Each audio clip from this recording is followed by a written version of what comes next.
En esta ocasión se encuentran con nosotros dos distinguidos catedráticos.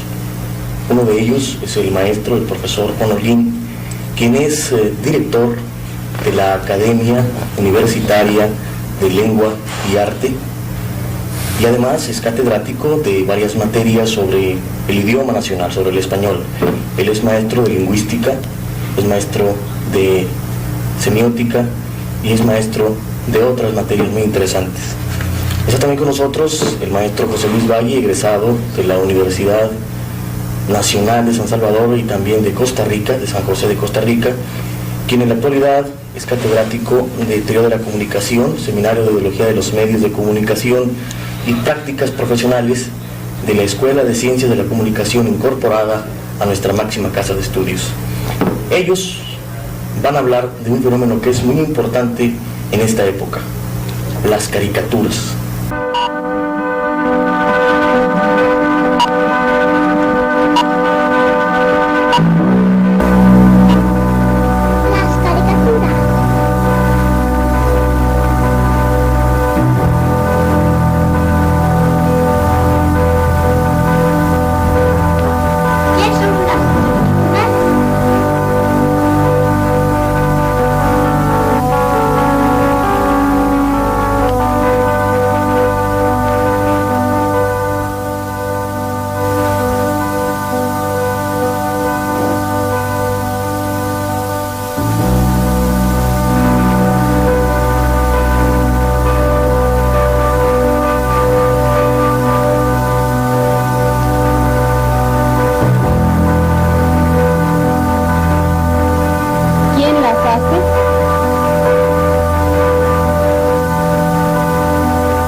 Una bella e inocente forma de diversión o una cruel manera de imaginación. Vivimos en una sociedad injustamente organizada, en donde la distribución de la riqueza se realiza de una manera muy desigual. Por una parte, tenemos a una pequeña élite que, por ser propietaria de los medios de producción, se apodera de la riqueza producida por los trabajadores. Por otra parte, tenemos a estos trabajadores que constituyen la inmensa mayoría de la sociedad y que, por ser propietarios únicamente de su fuerza de trabajo, se ven obligados a trabajar para el capitalista, dueño de los medios de producción, a cambio de un mísero salario que no le alcanza para subsistir él y su familia. En este sistema social, la clase dominante se ve en la necesidad de elaborar sus propias formas de motivación para mantener su orden económico, político y social.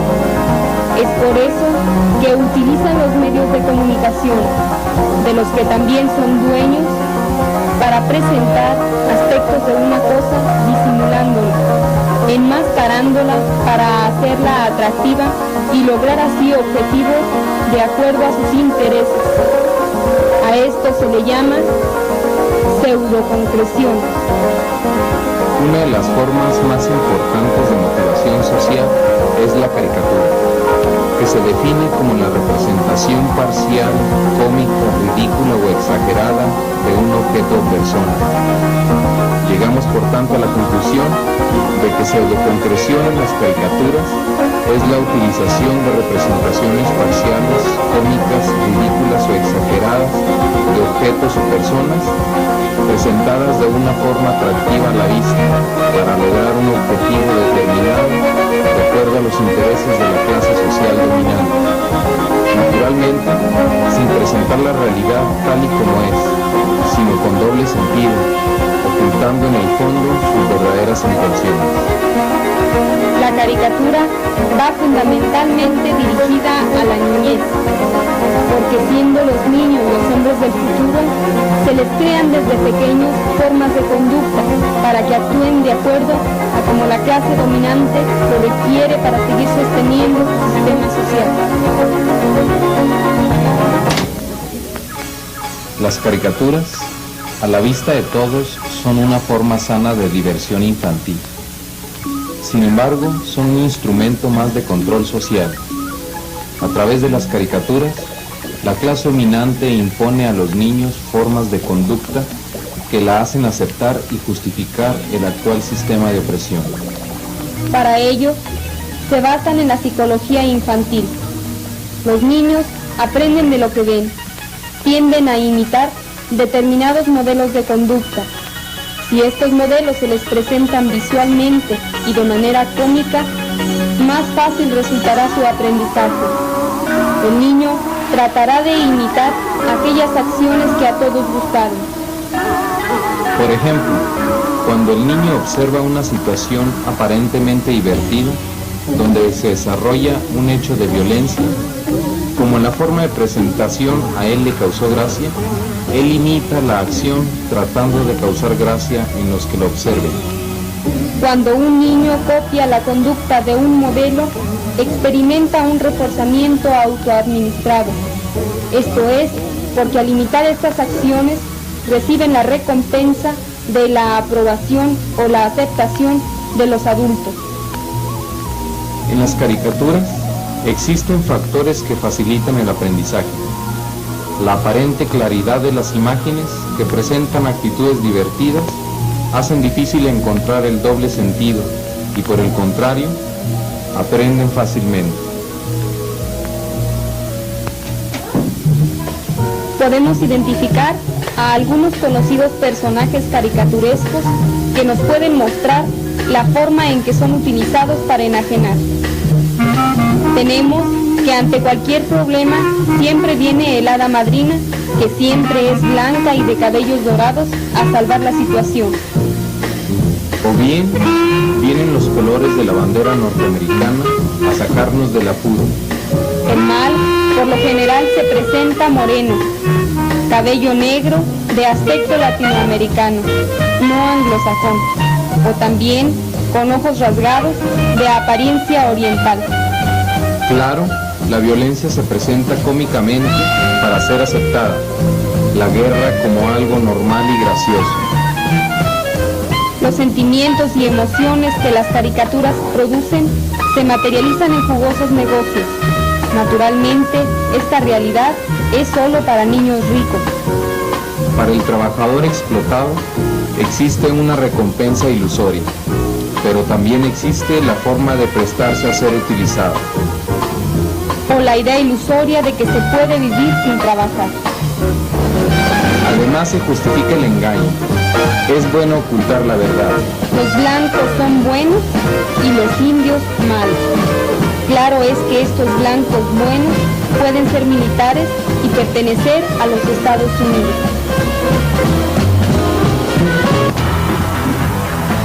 Podemos darnos cuenta cómo al niño se le presentan exageraciones que causan agudos contrastes y que son muy accesibles para su primitiva comprensión. Además, estimula su imaginación para transformar la realidad en su pensamiento y se les enseña desde su prematura edad a ver una realidad deformada que dista mucho de ser la realidad que vive la sociedad.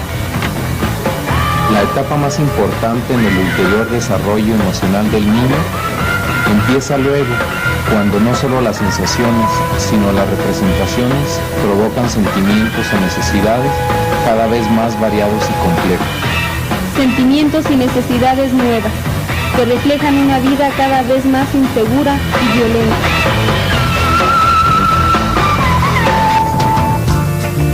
El juego está íntimamente relacionado con el desarrollo de la personalidad.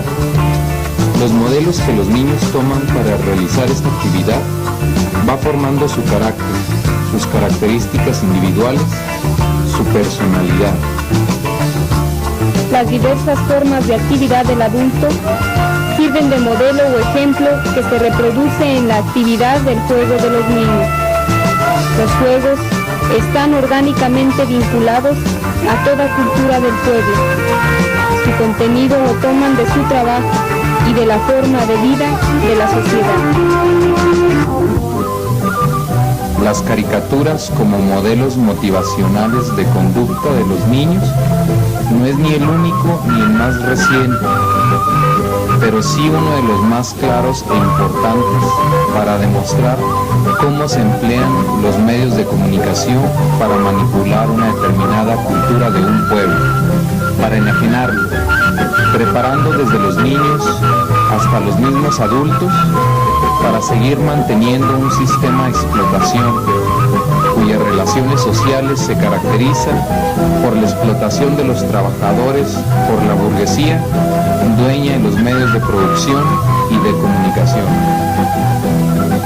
La caricatura como medio de comunicación puede servir también precisamente para realizar una función contraria a la que realiza la clase dominante en su labor de control social. Algunos caricaturistas latinoamericanos han comprendido que la caricatura se puede utilizar para la liberación, hacer denuncia y concientizar de una manera divertida.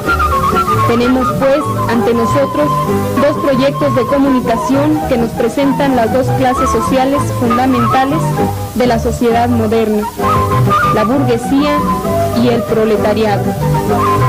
Comunicar para enajenar o comunicar para liberar.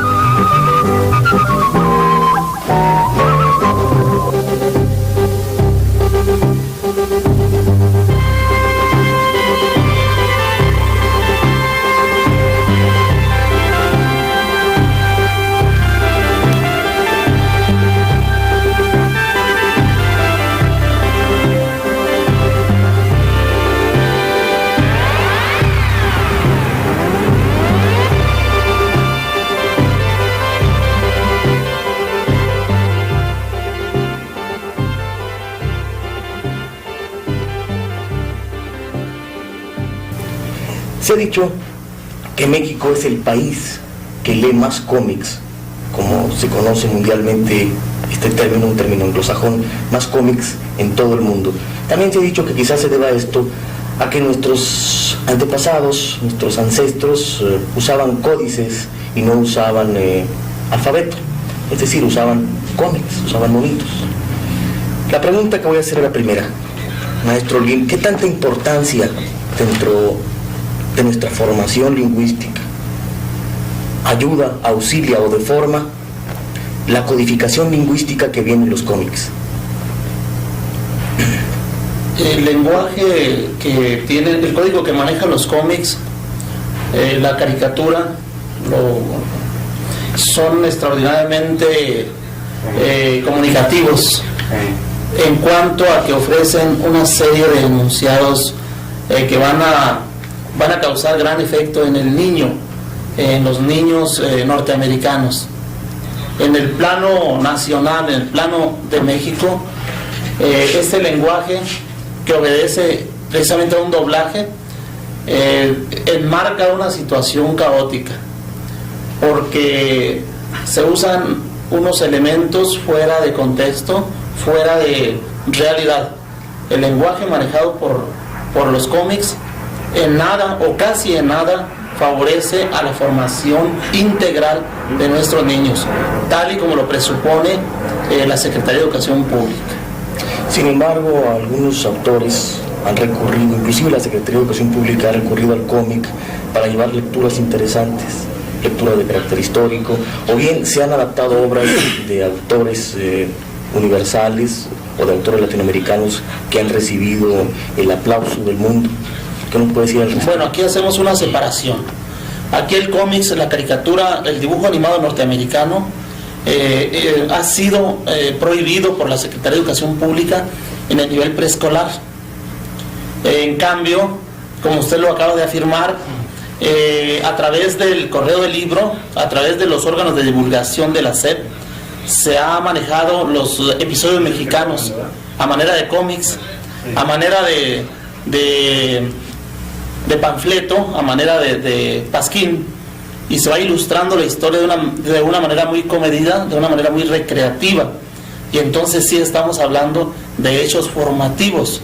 Lo otro, lo norteamericano, respecto a nosotros, encuentro la disfunción en cuanto a la intención de ese material audiovisual.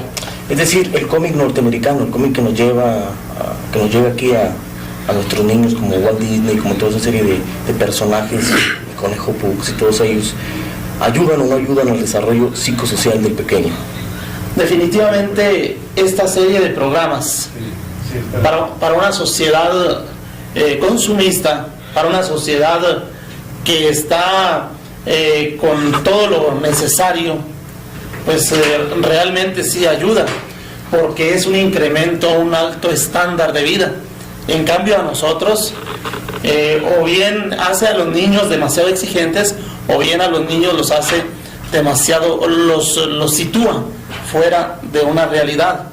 Definitivamente series como Superman, series como Robin, Batman y Robin, en nada ayuda a la formación psicosocial del niño, porque definitivamente están basadas en un principio de fuerza, de autoridad, en un principio de super niño, cosa que en nosotros no cabe ni siquiera esa mención, porque estamos en aras de hacer un acopio mejor a la solución general en cuanto a la educación.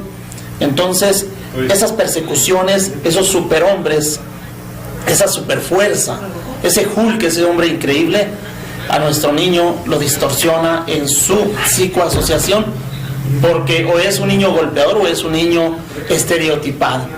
Él puede sentirse realmente un hombre increíble, realmente un Superman, y entonces lo único que propicia es una situación de desencanto en cuanto a las estrategias pedagógicas, porque se va a aislar, se va a someter a una élite, se va a someter a un ego, a una situación de fuerza, pero esta entendida como una superioridad, como un ente que es capaz de someter a los demás. Y esto en el niño va engendrando una situación estereotipada, arquetipada también.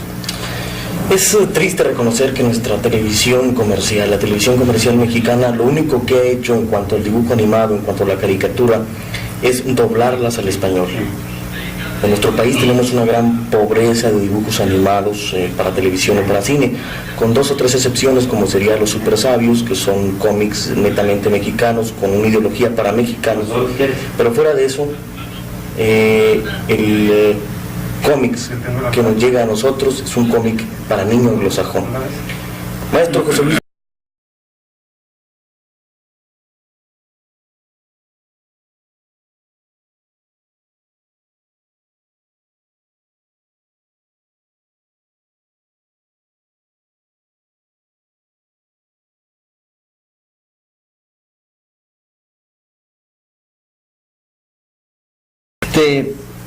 Respecto a la diferenciación entre los cómics de Estados Unidos y para estos países y los que se producen o se podrían producir y deben de producirse en estos países para estos países. Yo creo que el problema no es los cómics de Estados Unidos, las caricaturas de Estados Unidos, no, porque los cómics que son un medio, ¿no? Entonces, como que no es cierto la teoría McLuhaniana de que el mensaje es el medio, ¿no? El problema es el objetivo que persiguen los Estados Unidos, en este caso específico, a través de las caricaturas como comunicación que persiguen estos países. Pues ya lo sabemos, ¿no? Imponer su ideología, terminar de despojarnos de nuestra idiosincrasia, de nuestra identidad nacional, de nuestras raíces indígenas. Y nosotros desde que nacimos, pues lo primero que tuvimos enfrente pues fue a Batman, a Superman, a los parachoques, Lorenzo Parachoques, a Tarzán, al Pato Donald, al ratón Miguelito, a Buck Rogers, Aquaman, Mandrake el Mago, el Llanero Solitario, etcétera. ¿Y qué nos enseñan estos personajes? Y esto ya concretamente respondiéndole sobre Centroamérica, aunque creo que no es como muy privativo para Centroamérica, sino que es generalizado en toda Latinoamérica, unos países más, otros menos, pero vamos a hablar de la realidad concreta del mismo centroamericano. pues nos enseñó Lorenzo Parachoques, por ejemplo, a soportar muy paciente y sonrientemente todos los desmanes de su jefe empresario, por ejemplo. Mandrake el mago, pues a solucionar los problemas por arte de magia sociales, los problemas familiares, los problemas individuales y colectivos, pues por arte de magia. El fantasma, pues igual. Entonces, ¿qué nos enseñó el Pato Donald, ¿no? y su tío rico MacPato? Pues nos enseñaron desde pequeños, aquí hay que atesorar fortuna, aún pasando por sobre el cadáver, por los cadáveres de nuestros hermanos, de nuestros vecinos, de nuestros compatriotas, etcétera, ¿no? Entonces, en Centroamérica, pues como que es un tanto doble, yo diría más que en México, por esto. Además de toda la avalancha de esta pseudocultura o de esta anticultura que nos llega de Estados Unidos, pues nos llega también el aspecto pseudocultural que se produce en México también, la fotonovela semanal, por ejemplo, la revista Alarma, o sea, lo que circula en México negativamente, y también nos llega por lo que se hace aquí positivamente, ¿no? Así una cantidad de cosas, porque yo pienso que sí, se ha mencionado a Barrios, por ejemplo, ¿no? Pues eso sabemos que es positivo, es pedagógico, y es formativo, pero quizás menos de otros países, pero pues sí, de México es muy muy grande la avalancha de que no solo de caricaturas, sino que de toda esa subcultura o contracultura, sí, o contra o anticultura, ¿no? Sí. Entonces hay un problema, porque pues normalmente a veces se termina de aprender a leer o se comienza de aprender a leer a través de estos monitos que, como se decía al principio, son bastante graciosos, pero así son de nocivos, de dañinos también, porque condicionan para toda la vida, ¿sí? nuestra mentalidad. Es la llamada pseudoconcreción de la caricatura. O sea, concretamente parece que va a dar diversión, va a dar divertimento, entretenimiento al niño, pero trae consigo algo totalmente diferente a esto, ¿verdad? ¿Existe algún tipo de producción de cómics a nivel nacional en Centroamérica? No existe, y ni siquiera existe a nivel centroamericano. Digo ni siquiera porque hay organismos que trabajan para la educación, la ciencia y la cultura con algunos programas específicos de manera conjunta, un solo organismo para todo Centroamérica, como por ejemplo el Consejo Superior Universitario Centroamericano, el SUCA, que tiene programas específicos de educación, sobre salud, sobre ediciones, una editorial universitaria a nivel centroamericano, investigaciones a nivel sociales, a nivel centroamericano, etcétera. Pero sobre esto no existe nada, y es normal porque esto es reflejo de todo el atraso que tenemos en Centroamérica, que son varios años, muchos años más que México, que es decir, bastante, y que el resto de países latinoamericanos, incluso, excepto en Nicaragua se han hecho algunas, muy pocas, recientemente se han comenzado a hacer algunos, yo diría, experimentos, y sí, bastante bien. Por cierto, Rius es una de las personas que ha estado ayudando a esta producción de estas historietas, porque son historietas en última instancia, ¿no? A través de las caricaturas para Nicaragua, y qué bueno que se lo plantean incluso como un auxiliar didáctico. Maestro, sobre nuestra lengua nacional, sobre el idioma, ¿qué más podemos hablar del cómic? En cuanto a la formación y el aprendizaje del uso correcto de nuestro español, que es un idioma de los más completos y de los más hermosos del mundo, ¿verdad? Bueno, los cómics se destacan porque manejan bastantes onomatopeyas, y por ejemplo los clásicos crack, ¿verdad? Estas son señales, quieras o no, Pero desgraciadamente somos campeones en México de doblaje, pero yo creo que estamos en el sótano en cuanto a creatividad de estos materiales audiovisuales, porque sabido es que el lenguaje o nuestra lengua nacional se está viendo manipulada por elementos extraculturales respecto a nuestra patria, y pues esto principalmente nos crea una transculturización, nos crea una situación anárquica en cuanto a la comunicación. El término hamburguesa, el término de parking, de parquear, el término de yonke, esos términos son extraordinariamente tratados en los materiales importados. Entonces yo creo que México, con ese potencial que tiene de divulgación, de prensa, de cine, de radio, de televisión, pues debe recurrir, por decir, a las universidades, a los centros de difusión cultural, para que estos, de una vez por todas, retomen la conciencia de la comunicación y lleguen al cómics, porque, como lo decía usted, sí es una costumbre desde el tiempo de nuestros mexicas. Sí se ve el códice en los mayas, se ve el códice, se ve el jeroglífico, se ve la ideografía en nuestra cultura prehispánica. Las novelas, incluso el Periquillo Sarmiento nace como pasquín, nace como historieta. Entonces sí lo traemos, sí es una cosa nuestra. Lo que no es y no nos pertenece es la realidad, porque esta ha sido enajenada, ha sido tomada por intereses extranacionales.